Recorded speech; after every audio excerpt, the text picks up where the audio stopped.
afternoon, everyone. Welcome to the Social Entrepreneurship Forum, co-organized by Balcony Salon and Ginseng. Balcony Salon is a social platform that encourages young professionals in Hong Kong to share passion and their inspiring stories through the platform by talks and performances and try to connect people with like-minded. And Ginseng is a membership club that focuses on advocating the concept of impact investing. So today we have a very exciting panel. The 6 panelists represent organizations from all around the world: Africa, India, China, and Hong Kong. And they were trying to tackle the most pressing social issues in China, like water supply, air pollution, energy efficiency, as well as education. And we have in panelists social entrepreneurs that are trying to use innovative solutions to solve social problems. We also have network builders who are trying to raise the public awareness, get more people involved in this sector. Last but not least, we also have impact investors who's trying to bridge the gap between capital markets and the social sector. They're trying to educate people how to invest their money wisely, doing good, doing well. So without further ado, I would like to introduce our first panel. Hi, my name is Erica Young. I'm the Chief Design Officer from One Earth Designs. I met a number of people before we actually started today that have heard of us, so I hope this isn't repetitive for a lot of you. We are a social enterprise here based in Hong Kong. We develop solar thermal technologies. The first product that we've developed is this solar concentrator that you see here. We started doing our work out in Shanghai. So the 2 founders went out there. They were trying to solve some very, very big environmental issues, mostly around indoor air pollution and also fuel scarcity, as well as female troubles around having to spend time collecting fuel and collecting wood and things of that nature. So the work started out there. It looks quite a bit like this. Has anybody been out to Qinghai province? So it's on the Himalayan plateau, and very extreme conditions, high temperatures, low temperatures, dust storms, and et cetera, et cetera. So the communities usually have a winter base, and then they travel throughout the year in these nomadic packs, herding animals. And so this is how, typically they would live during that time. As I mentioned, in those tents, the indoor air pollution it's horrible. So Kathleen Powers, the founder who just completed her PhD at Harvard in public health, actually tested this air and found out it was 10 times worse than the air in Beijing. You can imagine that. I mean, basically, you go into these tents, and after 15 minutes, your eyes are watering, and you can't even stand to be in there anymore. And so this is what these people were living with day in and day out. And it's one of the leading causes of death in children under 5 in the world.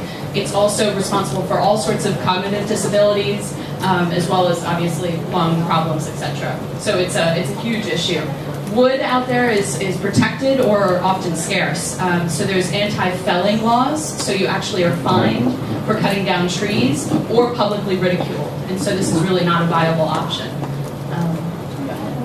And dung, which is poo from animals, takes a lot of time to collect, and it also smolders. So it's a really not a great use of energy, and creates a lot of the pollution that they are experiencing.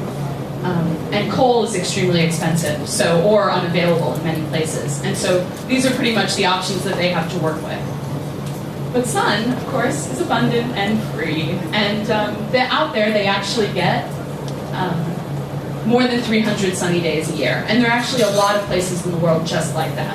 So for them, solar is really a viable option. But of course, with the windstorms and the kind of extreme conditions, using the typical solar panels or electronics that you guys might be familiar with is not really a great option for them, and it's not as robust or as durable as what they need.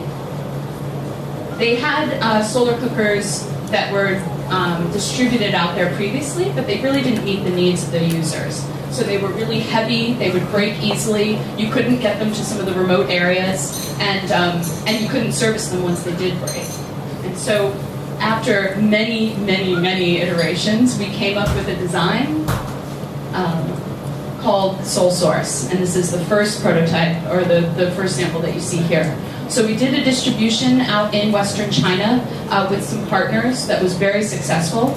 And the data we got back was people were saving about $40 a month using the product, and were really enjoying the experience. So it's a modular design, it's much more ergonomic to use, it's much more lightweight. So the previous solar cooker that you saw was maybe 95 kg, where this is 20 kg. So there were a number of different improvements that we made that really helped this meet the unique needs of that target market. So it's extensively tested, it passes Beijing certifications for solar cookers, and this is actually us testing on our roof in Kowloon Bay before we moved into the incubation program at Hong Kong Science Park. And this is the founder, Scott, who actually is supposed to be sitting here today, but he's actually selling out in the US. But this is actually in Nepal, so they're cooking lentils on the product out there. So we obviously optimized this product for the developing world, but we found out that it actually is valuable to everyone. So, and I'll explain as you see what happens next. So since then, since launching in Shanghai, we got a lot of international press. We awarded a Prix de Public at the Inventions Geneva, and got a lot of press internationally. So this is actually a billboard in Times Square, and that is a magazine in Australia. So a lot of recognition for the work. And as a result of that, we had a lot of people asking us, well, why can't I buy one? I'm sitting here in Southern California in Malibu, and I wish I had one for my backyard. And so we didn't actually have a model by which we could sell to that person. And so we decided to launch a Kickstarter campaign that was over 330% funded. So this really validated the fact that this product can be useful in the developing world, but is also valuable and can have an impact in the developed world as well. So just to give you a sense of kind of the parallels here, this is what our pilot distribution looked like. People were carrying the boxes on the back of a motorcycle and taking them away. And this is what our Kickstarter distribution looked like. So this is actually a guy who picked up his product at Burning Man out in Nevada and carried it away so he could use it for the rest of that week. So now we have a very active community base online. So we have a Facebook group called Soul Source, and this is actually somebody cooking shrimp and some really, really thick steak in Southern California. So you actually can go and take a look at some videos if you're interested. And now we sell online. Sorry, I have to do the shameless plug now. We are actively selling. We've launched this spring. We actually have launched at retail as well. So we're available in California and also online. So now we are servicing both the developing world and the developed world. And that's it. Thank you very much.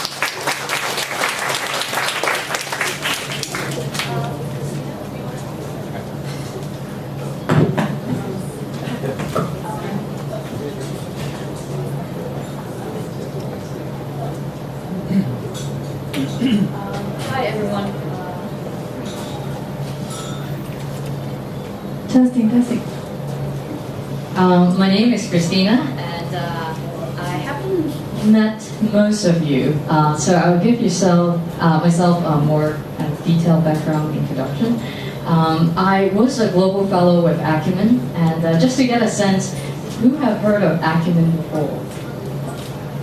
Okay, just a handful. So Acumen is a nonprofit based in the US, and they are one of the first impact investors. So they started impact investment about 13, 14 years ago, in starting out from New York. And then they have investment around the world, but mostly in emerging countries. So they have a branch office in West Africa, East Africa, Pakistan, India. They have recently launched in Latin America as well. And so what do Acumen do? Acumen is a nonprofit that uses capital as a means to solve social problems. So instead of having me articulate what Acumen is about, I pulled up the manifesto of Acumen, so just bear with me as I read it. Acumen Manifesto. It starts by standing with the poor, listening to voices unheard, and recognizing potential where others see despair. It demands investing as a means, not an end, daring to go where markets have failed and aid has fallen short, It makes capital work for us, not control us. It thrives on moral imagination, the humility to see the world as it is, and the audacity to imagine the world as it could be. It's having the ambition to learn at the edge, the wisdom to admit failure, and the courage to start again. It requires patience and kindness, resilience and grit, a hard-edged hope. It's leadership that rejects complacency, breaks through bureaucracy, and challenges corruption. Doing what's right, not what's easy. Acumen is the radical idea of creating hope in a cynical world, changing the way the world tackles poverty and building a world based on dignity. So I was with Acumen over the past year as a global fellow, and if you go to the next slide. Water Health International is one of Acumen investment. It's a company that uses mini purification plants to solve the problem of inaccessibility of clean and affordable water. Water Health International started about 6 years ago, and they now have about 500 plants around the world, most of them in India, and they have recently expanded to Ghana, Nigeria, and Liberia. I was in Ghana in the past year working with this investment of Acumen. And after completing the fellowship, I'm now back in Hong Kong, launching and trying to learn from my experience, building upon that, launching an energy efficiency startup called Blue Sky. And what we try to do is to make energy management interesting and engaging. So from changing words like kilowatt hour, that no one knows what it's about, to something that we can really grasp. And so it's in a startup phase. If you're interested to find out more, you can come talk to me.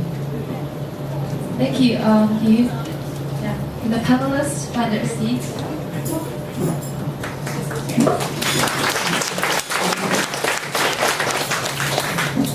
Thank you for your presentation. So I guess the first question I was thinking to ask is, a lot of people are talking about the double bottom line or triple bottom line, which means achieving social impact, financial returns, as well as environmental returns. But the question that always bothers me, do you think the financial returns and social returns are sort of at the cost of each other? How do you, like in your social entrepreneurship experience, balance between the two? I'm happy to answer. I mean, I think that we've been challenged with those questions quite recently as we make the shift from purely focusing on the developing world to focusing worldwide. And I think that we see that there is,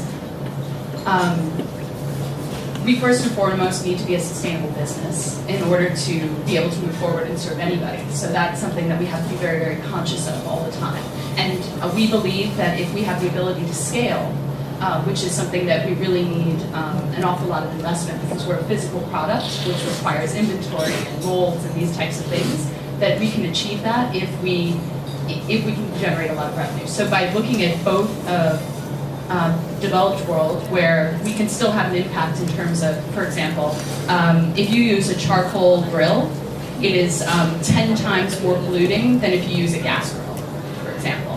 So on the 4th of July in the US, people generate more carbon emissions than like an entire African nation does. And so if we can have an impact there, as well as the work we're doing in the developing world, we feel we're being very successful. I think that we realize that the impact that we're going to have in terms of the women's situation, or the children under 5 with developmental disabilities, is going to be more impactful in the developing world, but we need to balance that with actually being able to be a sustainable business. And so we find that by bridging that gap, we're able to do that. Thank you. Christina, do you have any views on that? I think historically business is used as an efficient way of allocating resource.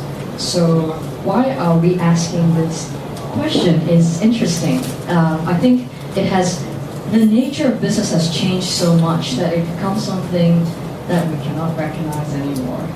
Instead of being a service to humanity, sometimes it becomes a monster.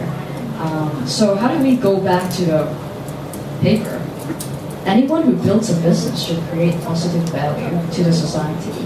And financial is a reward of the positive externality or the positive value that you create for the society.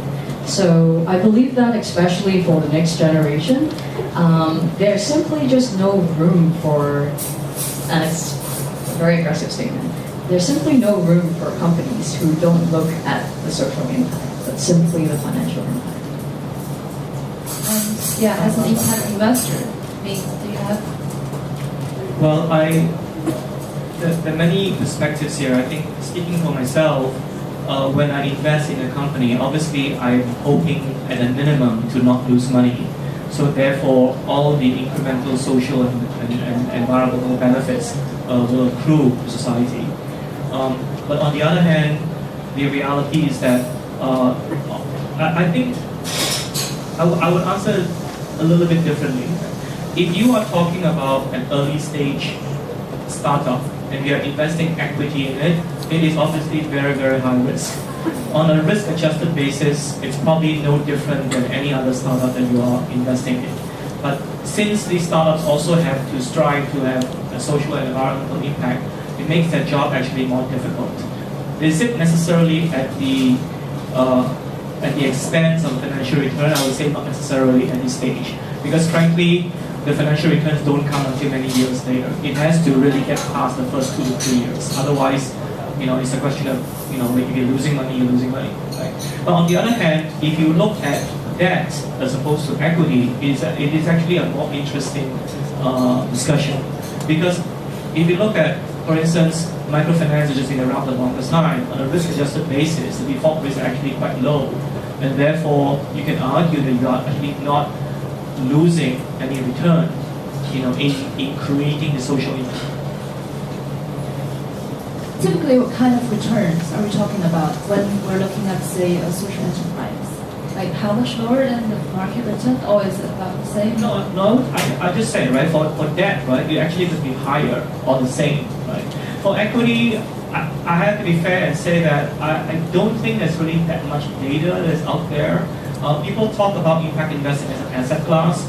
If I have to be honest and look at it, what is an asset class? Asset class is something that has shown to be uncorrelated to other asset classes. There's a long history. Do we really have all the data available yet? Not really, I would say. So the jury is still up there.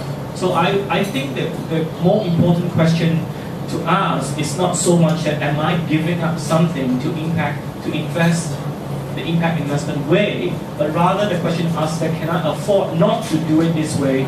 Because it's a cartoon I showed last time, right? What is the sense of making a lot of money when there's no place for you to enjoy? Yeah, I think I would also say that you want to make sure that the social enterprise is held to the same standard as any other business. It's just that the other businesses are not accounting for the negative impact that they're having, right? So I think that it's not a matter of we can accept a lower return, because if it isn't a sustainable business, it's not going to survive. So that's it has to. But what you have to do is you have to start holding the other companies accountable for the destruction that they are causing.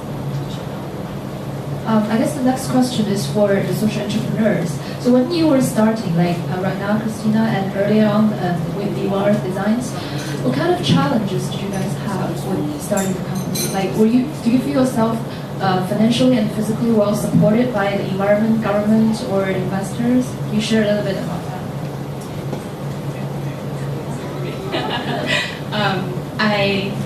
That's an interesting question. I think that it's always about managing expectations and finding the right type of money for the type of work that you are trying to do at that given time.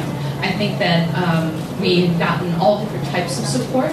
We do take on strategic philanthropy for implementation projects, and that's been very successful because the scope of it is quite clear, the timelines are very clear, they know exactly what they're getting for their money.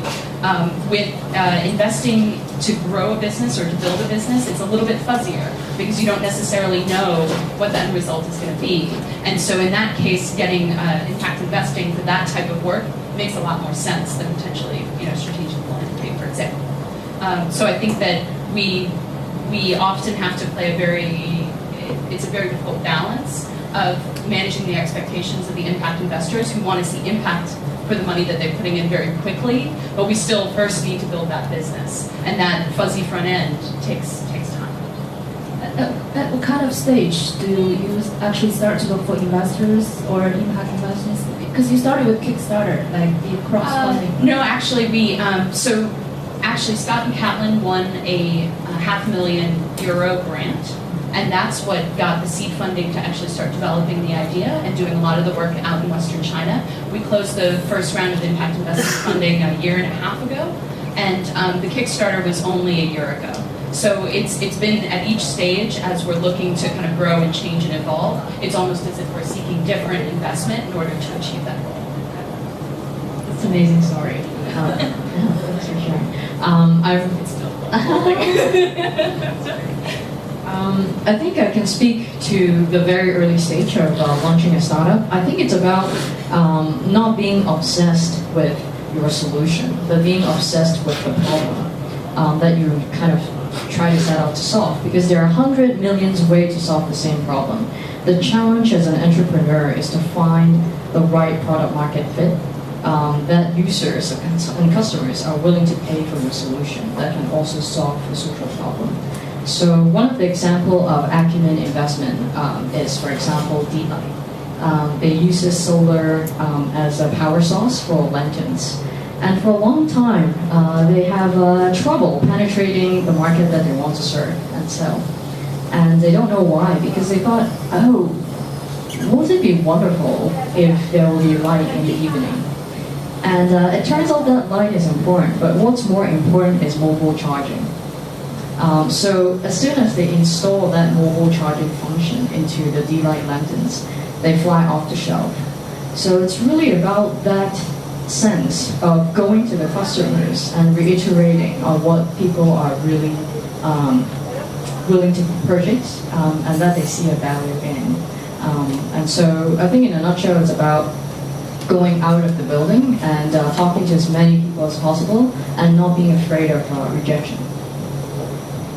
What kind of people it takes to be a social entrepreneur? Like, I know a lot of people in the audience are thinking about this question, myself too, but as a social entrepreneur, what do you think it takes to actually be good at this? There's a recent blog post that comes to mind. It was the intersection of should or must, right? And a social entrepreneur, it's a calling. It's something that you do 24 hours a day if you didn't need to sleep or eat. You know what I mean? It's the type of thing where you have to wake up in the morning and you can't imagine yourself doing anything else, because it is a hard, long road, and you need that type of stamina and that type of determination and that type of drive to not only inspire yourself to keep going, but also the people around you to keep going. So I think that anyway, I'll send you the link for that blog post, because I think it would be very beneficial. Yeah, I think the question to ask is, at the end of the day, if the world falls apart, if everything falls apart, what drives you? What's in you that motivates you? And sometimes it's an experience that you have in your life. Sometimes it's a moment when you're being helped and assisted. And so it's not, when we set out to do something, I think for me, for myself, it's important for me to not act out of sympathy or pity. Because if we act out of sympathy and pity, we usually resort to the easiest way out, which is to hand out free services.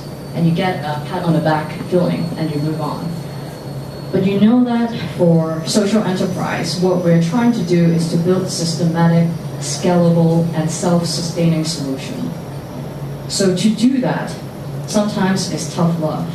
Sometimes you walk into a community and people ask for a free handout, but you say no. I see more than that. I see that you can have a choice to choose and to pay for the service that you want.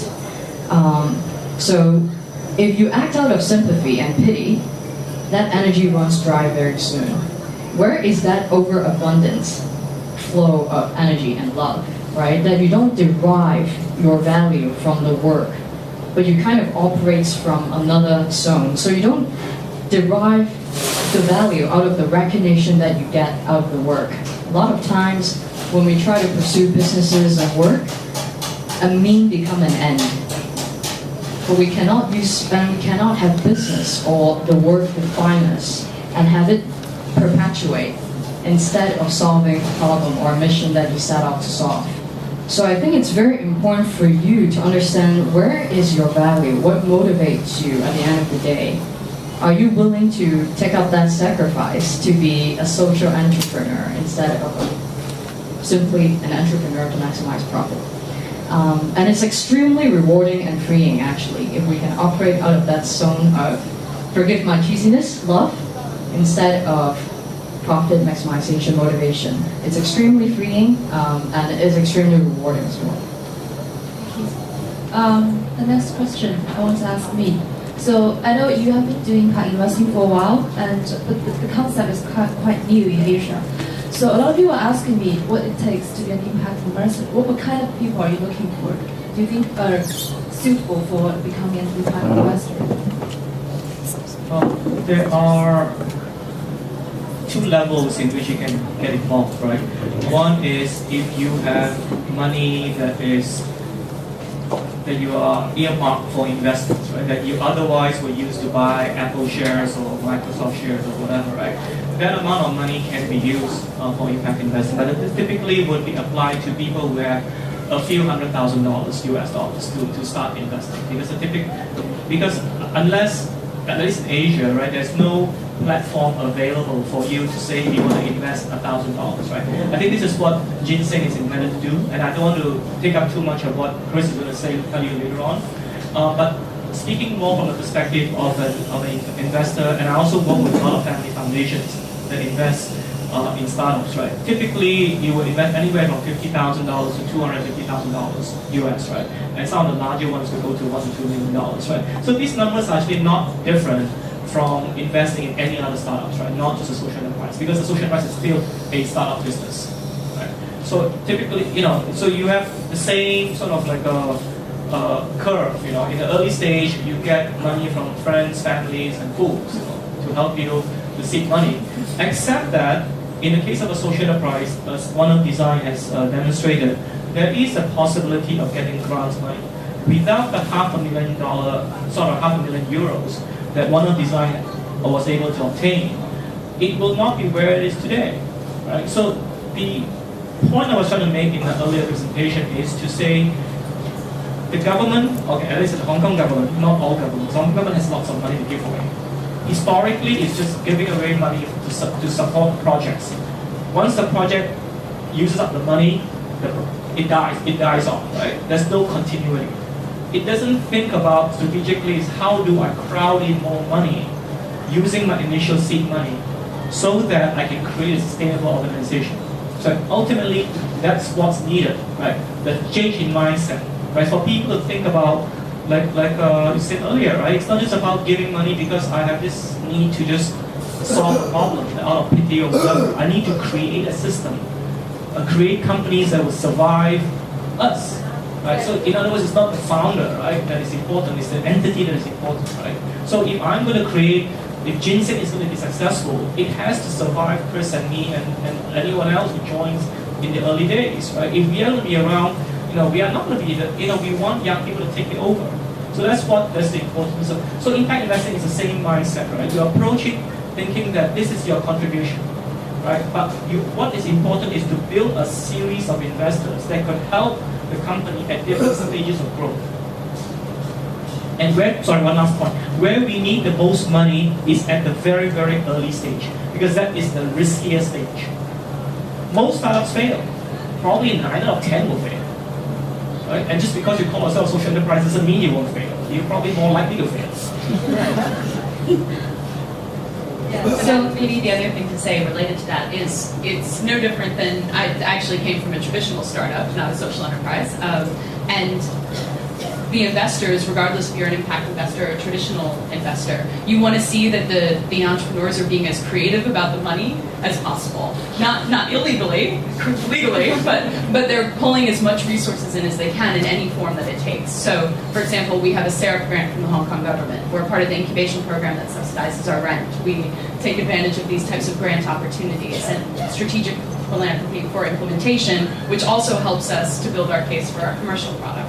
So there's all these types of pools that you try and pull from, just to pull it all together and make it happen. So when you're doing impact investing projects, so I know the financial returns are pretty easy to measure, but the social impacts are not always that easy to quantify and measure. Do you have a systematic way of measuring that, or does the world has a systematic way to quantify social impact? Yeah, there has been a lot of work done by an entity called GIN, G-I-I-N, an entity called BLAB that does the GIIRS for gears. Don't ask me what it stands for, right? This is all, G is always global, II is always impact investing, and then you have rating system or network or one of those kind of works, right? Now, all of these basically, they are creating methods in which funds, impact investment funds can be measured, as well as individual social enterprises can be measured. Speaking for myself, right, I think the road is actually, we're in very, very early stages of it. It is important, usually, for the companies that I invest in, I will actually ask the companies, you tell me what impact you're trying to achieve. Because you know your impact best. You tell me, you explain to me what it is that you're trying to, how you would like to measure it, right? And when you think you can begin measuring it, right? So I think for an early stage investor to start insisting to the companies that you have to measure all of these things because that's the reason I'm investing, you're losing the plot a little bit, right? But now my particular view is not the view of necessarily every impact investors, because there are obviously investors that believe that if you cannot measure it, it's not impact, right? But obviously, that is one way of looking at it. I'll be interested in hearing from you guys, as to how you view that. Sure. I think in Acumen there is something that we do call the theory of change. So what it means is, let's say there is a business going on and it's about distributing solar lanterns. Right? You can measure the impact by the number of customers that is using your solar lanterns. That is an outcome, it's not an impact, because that is not solving poverty. How is people using solar lanterns solving poverty? So the theory of change have usually multiple steps to it.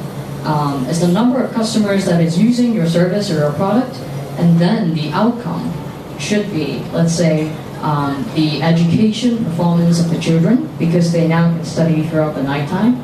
It will be the income level of these families, having lanterns, they can do business in the evening time as well. The tailors, they can make more clothing in the evening time, etc., etc. So I think it's important for any startup to think through the theory of change. What are the steps that you're taking? And even though you can't prove a direct correlation, direct causation, there should be correlation that you can show. And I think partnering up with academia is important. And there are a lot of support that university and professors are very interested in terms of control and trial.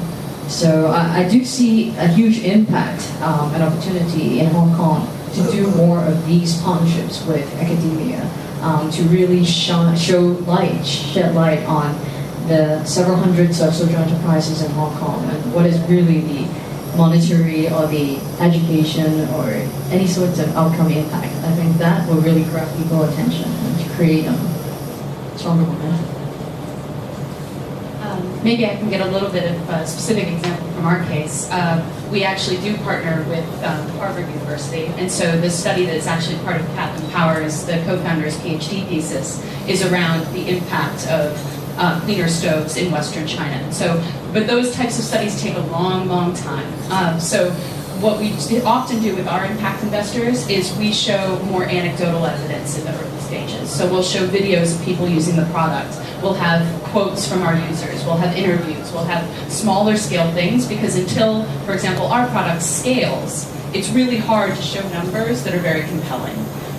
But we do track the amount of dungs not collected. So what is the hours saved by those women? What is the savings in dollar amount because they're not purchasing coal? What is the reduction in the indoor air pollution as a result of them using this device instead of a traditional cooking stove? So we are tracking those things, but the numbers are quite small now. We know those are the numbers we need to be looking at as we scale up, but that anecdotal evidence kind of gives the impact investors hope that we're heading in the right direction and that the adoption is likely to lead to that type of scale. And that's really helpful. Yeah, you mentioned scale. So I think scalability is one of the very important factors that a lot of impact investors actually look at. Can you share with us a bit more about what do you think of the significance of scalability when you were actually starting? Do you need to think about it at a very early stage about the future scalability, or maybe both of you can share? At the risk of sounding really, so there are two types of businesses. There's a lifestyle business and there's a business that scales. So a lifestyle business is generally around to support the individual who started it, who would like it to kind of grow organically and move along, and that's fine. But you have to realize that the impact that you can have, while it's going to be really direct with those individuals that you service, if let's say you start a small orphanage in a developing country, and you're really having an incredible impact on a few hundred people who come through, right? That's one type of scale, and that's fine. If you're looking to have the type of scale, for example, that one of Designs is striving, you're looking global, and that's kind of a whole other animal. So I think that for the type of energy and water issues that we're facing, something that's scalable is extremely important. Yeah, I would agree with that. At the end of the day, I think scale is extremely important just because of the magnitude of the problem that we're facing.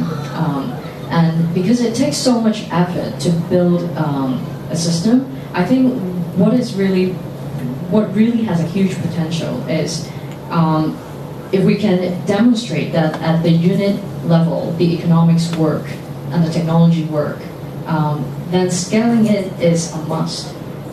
Because it's kind of like you have something you have a recipe that works and it tastes so good, right? And it's the entrepreneur responsibility to share it with the world. And I think because you pour in so much money, time, and effort to build a pilot that works at the beginning, if it works, then scaling it is a must. I would say I didn't get to go over the incubation. I mean, some of you were eagle eyes might have caught.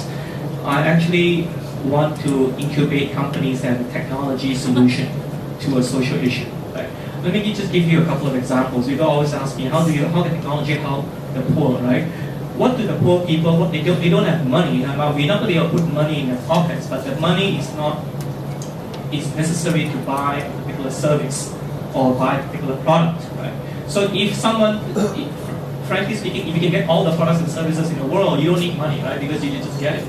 So to the poor in Hong Kong, for instance, right? If you want to improve the quality of life, right? I always give this example, right? I'm sure many of you are wearing Fitbits, right? And it measures how many steps you walk every day, how well you sleep at night, and so on, right? But I would probably argue that the grandmother or the grandfather needs that more than you do, because if they are going to be able to have a sense of their well-being, and if we are able to make a product like that available, in a cheap way to lots of people in Hong Kong, right? Then we're going to collect a lot of data, and from the data we can figure out what to do to improve the quality of life. So that would be an example of using technology that already exists today to address it, to solve a social issue. Right? So a lot of people in the tech space, whether you're doing hardware or software, don't necessarily think of the application for the product in this particular way, right? So our incubator, in working with Bolanco and working with the Design Institute at PolyU, is intended to open the eyes and ears of some of the startup founders so that they can see applications for their products, right? And that ties in directly to scalability, right? I shouldn't be saying this because we are an iBakery, right? But because there are many restaurants similar to this in Hong Kong, right? That were started because they are started by a non-profit. We want to create jobs for people who are hearing impaired, right? So there's a vegetarian restaurant in one side. Some of you have gone there, been there, right? Happy Veggies. You can go there, have a great meal. And most people there can't hear very well, right? Here, the number of the workers here have mental issues, or now or in the past, right? But are these models necessarily very scalable? I would say no, right? So these models are actually more applicable for philanthropy, right? So you have a charity, you raise funds to support something like this. right? But the social enterprises that are intended to attract investment capital has to be scalable. There's no other way. As an impact investor, is there any exit strategy that's more common in this field? Is it similar to traditional venture capital, or there is a whole totally different story here? I think impact investing in its current form has really only been around for about 5 years, right? There have been some stories of exits, right? An exit could be a trade sale. IPO is probably not likely at this stage. It could be a trade sale or another round of investors coming in to buy you out. Right? And if you want to be an impact investor, exit is really important for you. I would suggest you go for the debt alternative. Don't do equity because it's not realistic at this stage to go in expecting I'm going to invest $5,000 and $10,000 and I expect to get money out, make 5 times my money in 3 years or whatever. That's just not going to happen. Right? It will take a lot longer. I'm gonna open questions, like open the floor. If anybody has any questions, we can probably take a few questions from the floor. Up the back. Can I suggest we have all the questions and then we answer them all at once? If you, yeah. No. Get the 3 or 4 questions first, and then we can answer them together because they could be overlap. So the question I had was about impact investing being sustainable. Is impact investing sustainable in the same way private equity, for example, people come in, they lose money in some ventures, make a lot of money in other ventures, and they reapply that money again, and they keep going and keep going and keep going.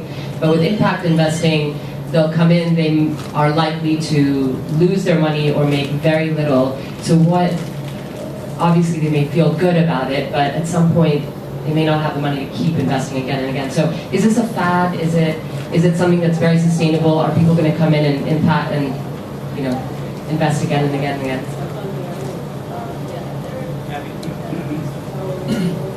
I have a question specifically for One Earth Design. I'm wondering, since you're now selling to the for-profit for those people who are more well off, and at the same time you're also selling to those people who are in the developing world who are actually needing the solution, I was wondering how are you going to market these 2 different market segments?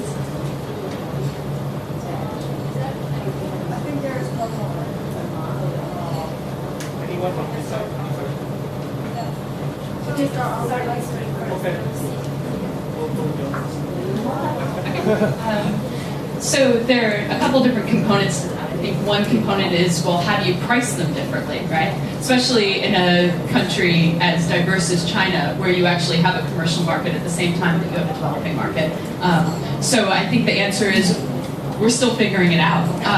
We know that we are interested in doing a cost offsetting model because we know that the customers in the developed countries are actually further from us, so logistics costs, the cost for the retailers, the marketing dollars, all of that goes into the cost of the product. But we also want that to subsidize the work that we're doing in the developing world. But we're also bringing in CS partners and strategic philanthropy to cover the gap between those 2. In markets where there coexists a developing and developed market, such as China, it's a question we still have yet to answer, to be honest, because we know that for the places out in Qinghai in Western China, they're not walking into a camping store looking to buy a $400 product, which is what our product retails for in the US. So we have to understand how do we separate these 2, either by design or by features or by accessories or by what is the model by which they can coexist. And so open to ideas. On the issue of whether impact investing is sustainable, right? Usually we ask questions of whether something is sustainable when there is a bubble. Is the stock market sustainable because it's very high? But given where impact investing is today, we are right at the bottom, right? So I think it's a question for the future. But I think the point that you try to ask is that, is this a fad, right? Is this something that's just going to be not important anymore, a few years down the road, right? I look at impact investing as the sharp point, right, of an edge, right? That the broader issues will be companies caring about environment, social, and governance, right? ESG criteria of companies. in India, for example, right, there's a recent regulation that companies have to allocate, I think it's 1 or 2% of their profits into CSR. Right? So the government is actually forcing companies to spend part of the profits to do good. Right? And there are similar things happening everywhere. Right? So impact investing, you can think of it as working with startup social enterprises, but that's always going to be a very, very narrow, tiny part of the global investable market. Right? So, as an impact investor, what would I like to see happening? It's not that I make X times return on whatever investments I have, but because those investments will always be very, very tiny. For the simple reason is that it's very high risk, right? And if you've taken any basic finance class, you would know you do not put all the other analogies, don't put all your eggs in one basket, right? If you have $100 to invest, you probably should not invest any more than $3 or $4 in anything in impact investing. So that's always, in other words, that $3 or $4 is never going to make you rich, or never going to be able to generate income that's going to do good for you, right? So the question really is, can the $3 or $4 get to a stage where what we're trying to impact is the remaining 95% that you are, the other companies that are out there, right? We want them to be better versions of themselves, right? Ultimately, that's the goal. Right? So don't think of impact investing as a means to an end, as an end by in itself, but rather a journey, right? That all companies should hopefully go. That people, all of you, the reason why we do workshops like this is because I can see in 5 years, 10 years, some of you here will be running companies. Some of you out here will be running large investment funds. But if you remember anything of we said today and you apply it to how you do your job, our world will have a better chance of doing well already. It's the most important thing. And I typically would not invest in any company until I've known the founders for at least a year.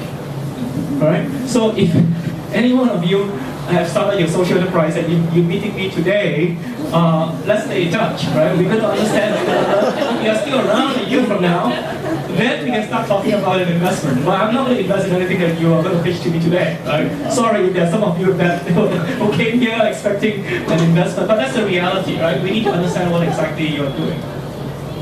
Hi. My question is pretty similar to the previous ones. I'm wondering, for an impact investor, when you invest in something, do you have certain preference for the kind of impact the project can create? So it's pretty similar to the previous question. Well, in my case, again, technology-driven, right? So technology-driven, obviously, environment-related tends to be easier because you can think of water, clean air, and so on, right? That's always quite straightforward. But the social incubator I'm trying to set up is to apply technology ideas to address social issues, which is actually a little bit harder, and you have to take it through a couple more steps. That's something that not enough companies are like that, right? Which is one reason why we try to create a demand. The other question I answered you earlier is, what do investors look for, right? We want high quality companies, which means that we need to get smart people to be willing to start companies that fit this criteria, right? Because if everybody wants to be a banker and a consultant, all the smart people with all your higher education degrees and so on, right? Then who is going to create and generate the impact, right? We need bright people, young people like yourselves, to think about, I'll put it to you a very simple things, right? If any investment bank or consulting company can pay you X amount of money per year, you've got to believe that they can generate 5X. Otherwise, why are they hiring you? Right? So you even tell yourself, if I can generate 5X, why am I giving 4X away to some faceless multinational and only earning 1X? Why don't I start a company that I may not generate 5X from day one, but if I can generate 2X, 3X, I'll keep most of it. Thank you. So my question is about the definition of social enterprise, and Ning just mentioned that there's an issue about this thing because frankly there's no worldwide definition of social enterprise, and one of the drawbacks of this is the abuse of social enterprise, because this winter wear was in in Beijing, and I was talking with several social entrepreneurs there, and they are not willing to label themselves as social entrepreneurs because I think people there don't really think social enterprise is a good thing. Maybe it's abused there, and many people just use this label.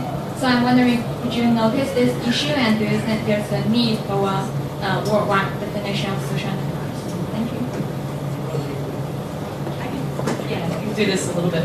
It's a little bit related to the question about impact investing being a fad in some ways. I think that in the same way, maybe the best way to say this, do people think of Patagonia as a social enterprise, right? I mean, they're a sustainable business that is just very conscientious about all the decisions they make and how it impacts the world, right? And that is a great example of what all companies should strive to be, whether they're social enterprise or not. So it's not about separating out like, oh, well, here are the real the real or traditional companies, and here are the social enterprises. It's that all of them have to deal with these issues because these issues are so big and they're going to destroy us if we don't. And so I think that you can, I guess, spend a lot of time arguing over the finite points of what makes something a social enterprise, but at the end of the day, all businesses need to be sustainable, and all businesses have to give more to the world than they take away. Period. Well, very well put. I think my take on this is any leader.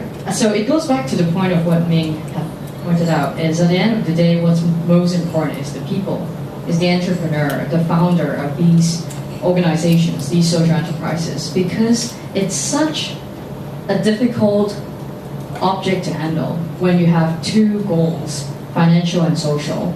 There are a lot of day-to-day decisions that you have to make. And sometimes it's really not about, oh, am I a social enterprise or not? But it boils down to, do you trust this entrepreneur? Does this person has the integrity that if you give them this money, they are going to use it wisely, in a creative way, but not illegal, right? Having that humility to learn from mistakes, at the same time that audacity and that courage to take risk. So at the end of the day, what we need is smart, brilliant, integrity people who are willing to take that tension on their hand day to day and run with grit and resilience to build company. Because it's a very difficult path to handle. And I agree with Erica that we should not be kind of hung up on the term and how we define social enterprise. Because at the end of the day, if any business can solve a problem in a productive way that it gives more than it takes away, it is a social enterprise.